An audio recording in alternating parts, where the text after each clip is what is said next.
Hello learners of all ages, my name is Mr. Montgomery. I teach 4th and 5th grade math, and today we're going to be talking about order of operations. Now, order of operations is this fancy way that a lot of mathematicians came up with so that we all get the correct answer by doing problems the exact same way.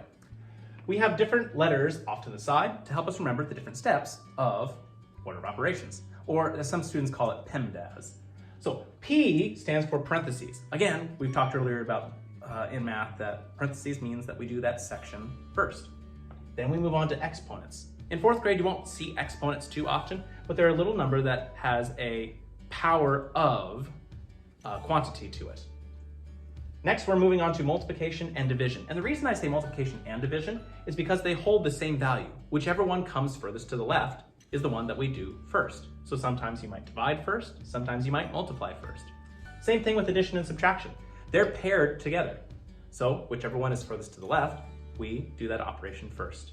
Sometimes you might subtract first, sometimes you might add first. All right, let's take a look at our practice problem that's up on the board.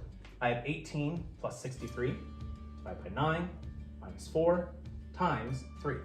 Now we're going to be looking at PEMDAS, or order of operations, to figure out what we do first. Do I have any parentheses in my problem? Not this time. Do I have any exponents or tiny little numbers in my problem? Again, don't have those either. Do I have any multiplication or division symbols? Yeah, I have one here, and I have one here. Now, we always do the one that's furthest to the left. So I'm going to be doing my division problem first. I'm going to be using my 9's trick to figure out how many times can 9 go into 63. I'll go 1, 2, 3, 4, 5, 6, 7. I'll have 6 on this side and 3 on this side. So that would be 9 times 7 is 63, which means the inverse operation is 63 divided by 9 is 7. Well, solve that one little section. Just like we've done in the past, we're going to bring down everything we have not used yet. So I'm going to bring down 18, bring down plus. I'm going to bring down my minus symbol, and 4 times 3. And we're going to be looking at this multiplication problem next. I have 4 times 3, that's 12. 12, I'm going to bring down everything I have not used yet. 18 plus 7, and then the minus symbol. Now, we're at the addition and subtraction section of our PEMDAS structure.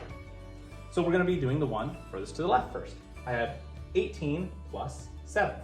Well, if we're not quite sure what 18 plus 7 is off the top of our head, we can solve it off to the side. 18 plus 7. Well, what's 8 plus 7? Yeah, it's 15. I'm going to carry my 1, and 1 plus 1 is 2. So I have 25 here. I'm going to bring down everything I have not used, which is the minus 12. Now I have 25 minus 12. Again, if we're not quite sure what 25 minus 12 is off the top of our head, we can write it off to the side. 5 minus 2 is 3, and 2 minus 1 is 1. So the answer that I should have for everything is 13.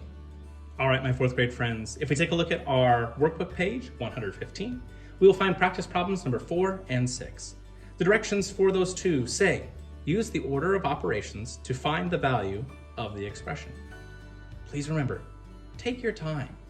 Make sure we follow PEMDAS, or the order of operations that's on your screen right now, or listed in your book. If you have any questions, please let me know when you bring this to class tomorrow.